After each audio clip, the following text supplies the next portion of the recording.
Welcome to the 13 comics of Halloween. Welcome back to another 13 comics of Halloween.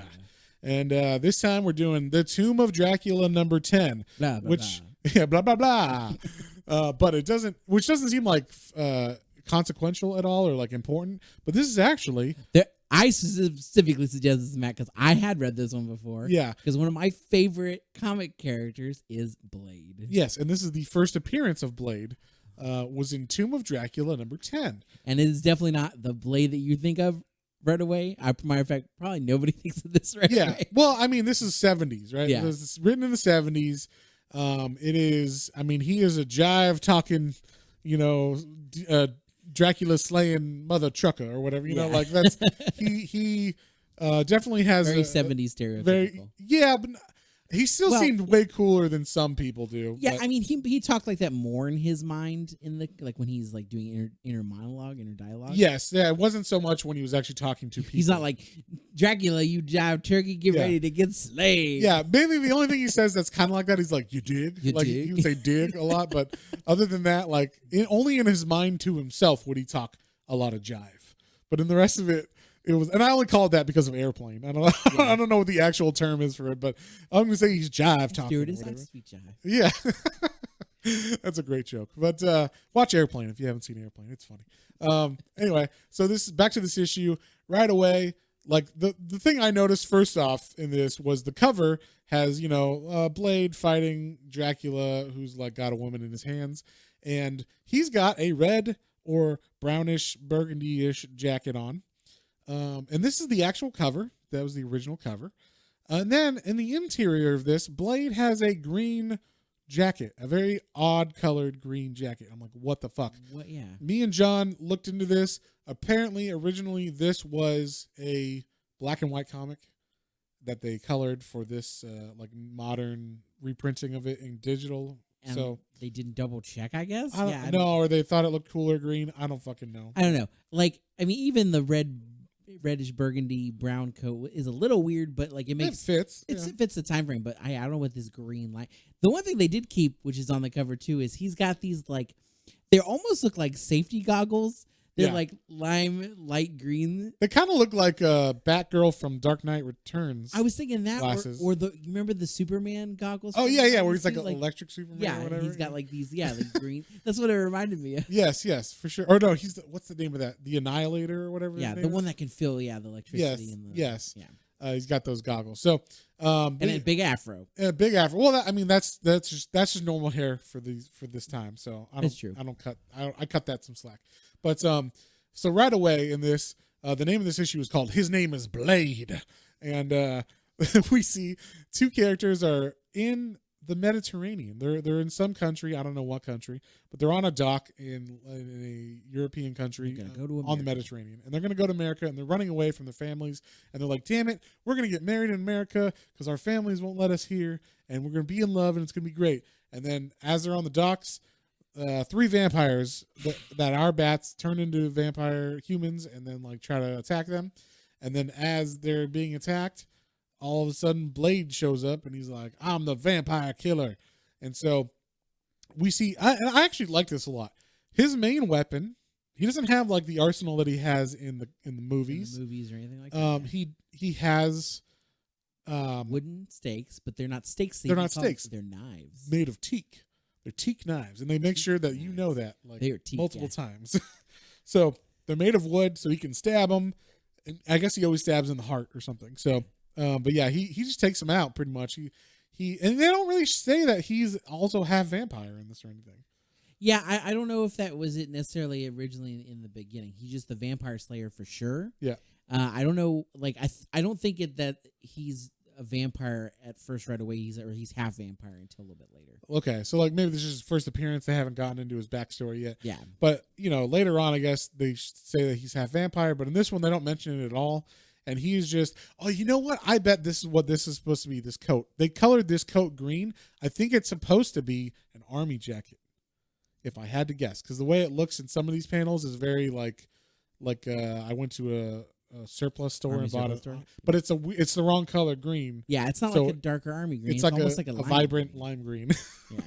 So, but I think that's what they were going for. But anyway, he's stabbing these vampires with his teak knives, and they're getting killed. And then all of a sudden, this old man comes out and is like, you ruined my plan, Blade. You keep ruining all my plans. And These were the Legion of Dracula, and I was going to finally get him. yeah. And then we find out that is Jonathan Harkness from, if you remember, he Harker. was Harker. I'm sorry, Harkness. Harkness. Harker from Dracula. Yeah, from that was the a original cool book. Yeah. Or if you know him from the Keanu Reeves movie, he's Whoa, Keanu it's Reeves. Dracula. I'm Jonathan Harker. And so, yeah. So that's the only bad thing about that movie. Everything else in that Dracula is perfect. Why for Dracula? Well, that's his accent. So anyway, Jonathan Harker is mad at him. He's in a wheelchair though, so I don't know what he was going to do to Dracula, but he had a plan where he was finally going to kill Dracula, and Blade stepped on his toes. Blade's like, you've been trying to kill Dracula for 60 years. Yeah, you can't do shit, you jive turkey. And then he's like, you know what? Maybe he does get it. He doesn't do it my way, but he does get it done his own. That's right. So I thought that was cool that they like you know what? Oh, it's okay. Yeah. Yeah. Actually, I felt like no one was really being condescending to him in this. I actually felt like this was pretty good for a comic written in the 70s starring a black person. I didn't feel like any of it was really like the people are talking down to him. Yeah, that's true. Whatever. Nobody really. Yeah. Everybody just kind of treats him like, oh yeah, you're Blade, that badass, right? So Yeah. I thought that was nice. It was like Marv Wolfman, who wrote this, did a good job. Unlike, what did we read by him? Oh, the Teen Titans episode. He sucked at that issue or that episode, but we liked him in this one. And also, Gene Colan does the art in this, and he did a good job. Yeah, the art looks cool. Yeah. So, and then we cut to a boat in the middle of the Mediterranean, and it says it's 700 miles south and east. So this is weird. I don't know how Blade figured this out, but Blade knows that this ship has Dracula. He somehow figured it out. We don't know how, but he does. And we cut to this ship, and it's like there's a bunch of Hollywood people and stars on this ship.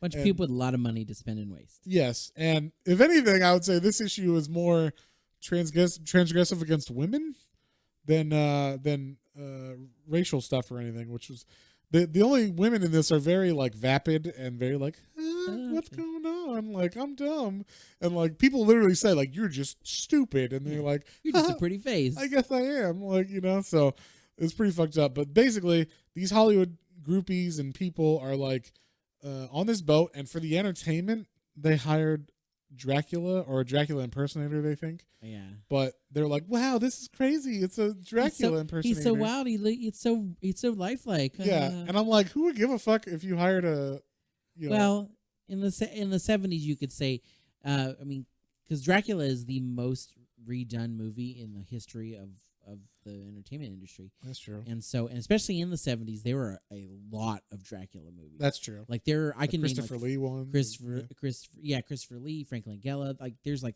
4 or 5 Dracula. Yeah. In that time frame for sure. Okay, well then maybe that's why they're like the starstruck. Huge around that. So. Well, yeah, but they're all Hollywood people. I'm also a big Dracula nut, so. Well, you would think that these Hollywood people wouldn't give a fuck about a like pretender, I don't know. Maybe they're like, wow, he looks so realistic, and maybe he could be in our movie or something. But I don't know. Maybe. Anyway, it's the real Dracula, but they don't know that, and so he has it in his mind. He's gonna, I guess, kill some of these people, but like I think he just wants to like get influence over these people because there's princes on the boat, like Saudi Arabian princes and stuff, or at least like Middle Eastern princes. I don't know. And there's like a lot of influential people, so I think he's trying to like get his claws into some of these influencers. I think so. I think that seemed like kind of his plan is like he's definitely like, oh, some of these people are going to be my lunch, and some of these people maybe like they can help. Yeah, me have influence in like I don't know if areas if of the it's world. Hollywood, but yeah, like other areas of the world. Yeah, I love that they're like, oh, like you look so real, and they're like, hey, and he's like, oh, I am Dracula, and they're like, but not like that old one. I'd have to be like 500 years old, ha ha ha. Like I don't drink blood. That's a misconception, ha ha ha. Like he's like throwing off everything, and just nonchalantly, and they're all like, haha, that's so funny, ha ha ha. Yeah, and then so he eventually is like, all right, people, like I'm tired, I gotta go to bed, and so like he picks one of the ladies there, who's like the head, the guy who made the party. It's like his lady, and he says, "Hey, why don't you come to my place and have a nightcap?" And she's like, "Oh gosh, okay." And so like then of course he like sucks her blood, and she becomes like enthralled by him, and he tells like his helper. It's not. It's what's not it called? Renfield, What are they called? They're not called helpers. They're called like familiar. yeah, his familiar. So it's not Renfield like you said, but it's one of his newer familiars, I guess. Is supposed to watch over her until she wakes up. His name Graves. Graves, yeah. And so right away he also enthralls the captain of the ship, who stops the ship right away, which I thought was funny. I'm like, how do you stop a ship? But I guess they dropped anchor. Full stop. Yeah, like I guess they dropped anchor and just like let it grab and stop the boat. It makes them look like the boat shakes. Everybody everybody flies across the room, so it hits pretty hard, I guess. And so then he starts attacking all the rest of the crew while the captain goes down and like plants bombs on the ship, I guess. And then I guess he did that in case like to cover his tracks or something. But while that's going on, we see another ship come by, a smaller ship, and it's got a familiar face. It's Blade, and he's got scuba gear on, and he brings like for some reason a harpoon, but he never uses it. No, he does. It's not a harpoon gun. It's a harpoon. That's right. He gets his scuba gear on. He's like swimming towards the boat. And again, all of his internal monologue is great because it's like, man, Dracula's on that boat, and I'm gonna get. Well, let me read some of his internal monologue because it's funny. He says, "Gotta get rid of these threads and fast. Ain't too easy moving in them." And he says, "But when I'm ready, man, scratch one big daddy vampire." So like he's definitely talking jive to himself. Yeah, he doesn't say it like that when he's like talking to other people. Oh, the other accent that was really funny was the captain. The captain actually talks like, in my mind, the Simpsons pirate captain guy. Oh yes, who's like, "Aye, you matey, who are ye?" You know, like he talks in that weird accent. So that was funny, I thought too. But basically, he uses when he's in the water, he uses the gun. It's like a cable, and like a bat, like the bat grappling hook or whatever. He uses like that, so he's able to get on the ship with that, and then everybody, he's like, "Okay, everybody, like onto the boats," and then one of them, it's weird. It's like the Saudi prince or whatever. He pulls out a cross and he's like, "You're no match for my Christian cross." I'm like, wow, he didn't do much research on this one, but you would think it would be like the Muslim crescent or something, but like, no, it's the Christian cross. And he pulls it out and he's like, "This will destroy you," and it actually like backs Dracula up, which I thought was weird. Apparently, Dracula isn't like immune to the cross or like as powerful in this. In different interpretations, especially in this time, like a lot of time, it's like. It's actually like scared, but he's like, don't put that near me. So they actually like start to wrestle him back, and then out of nowhere we cut back to the room where the woman is under his thrall, and his familiar Graves is waiting there, and he's like, "I hear them attacking the master, but he told me to stay here, but I can't leave the girl, but I can't not help a master. What do I do?" And then his decision is made for him because the woman wakes up and she knocks him out, and she's like, "I must help my love, Dracula. I am coming to you. I'm coming, my love." Yeah, and so she comes to like help him out, but he doesn't need help because he's Dracula, and so these are just humans. So he turns into a bat and he like kind of starts flying around, and he's like, "How dare you humans think you can hurt Dracula?" But then as he does, he is met by Blade. Blade comes in and is like, "You jive turkey, I'm going to stab you with my teak knives." He says it a lot. He says, "My teak knives." So we just make sure we know these are not regular bladed knives, and that's why they are colored brown. Not. Yeah, he's got like a thing across his chest with like several of them in it. Yeah, also underneath his scuba suit, he was wearing the same jacket and jeans and bell bottoms and everything that he was wearing before. So pretty interesting. You're wearing all that underneath all your stuff. But anyway, so he fights Dracula, and like he's going toe to toe. He's not having any problem. That's why I thought it was weird that they didn't mention like, "I'm half vampire too." Well, they go toe to toe, but then Dracula gets the upper hand for a sec until his like the enthralled woman comes in and is like, Dracula, and Dracula's like, what are you doing here? Yeah, and like distracts him, and then he's able to. He like basically throws the woman at her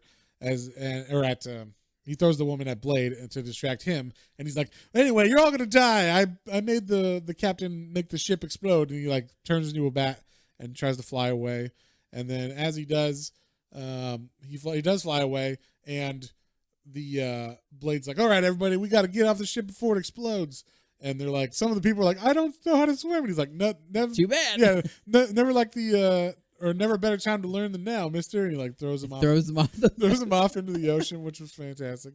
And then and then it's funny, the girl before he throws her off is like, "Oh my god, I can't believe what I did." Like she's not enthralled anymore because I guess Dracula flew away. And then so they jump off, and then the familiar Graves is like, "Master, Wait, please don't leave me. Don't leave me." And then boom. Yeah, and then it blows up, and he's like, "Oh well, I guess he killed him," or like doesn't care about it. Yeah, he got another familiar. He doesn't have time for these familiars. And then that's it. That's like the end of the issue, and they're all in the water, and they're not like on a boat or anything. So I don't know if they get picked up by someone. But it is cool that they make Blade definitely be strong and go toe to toe with Dracula. So yeah, so that makes sense. That later on, they'd come up with the idea that he's not just a human; he's a half vampire or something. So I wonder how long it takes for that to get. Yeah, I don't know. We'll have to. I'm probably gonna double check that because I don't remember offhand. Yeah, but anyway, what would you give this one, John? Well, again, I'm a big vampire and Blade guy, so I'm probably gonna be a little higher. I'm gonna go with an 8 on this. And also, we're grading on kind of a curve because it's a 70s. Because it's comic. 70s. And I won't grade it on the art because the art is recolored and it's not the original intent. So I'm gonna say, for a 70s issue, this reads fast. It wasn't like hard to read. And everything made sense, and it like had a good story. It was a good introduction of Blade, so I'm gonna give it a solid 7. Nice. As far as like reading from an older issue, because some of those old issues That's true. Sometimes can be difficult. Yeah, sometimes there's more writing on it. It's like than it needs to be. Yeah, like this was good enough to where like Blade doesn't talk out loud too much. When he talks, it's mostly, and those are the ones where there's not action, so you don't need to have the bubbles. Yeah, and there wasn't like description everywhere on every panel. It was like they let the art speak for itself. That's true. There wasn't a lot, and there wasn't even a lot of like blam, kablow moments. Yeah, actually, not too much onomatopoeia going on. So that's cool. So I give it a 7. You give you said an 8. An 8. You jive turkey. How dare you? Anyway, that's our episode, and we'll see you guys next time On the next one. Bye.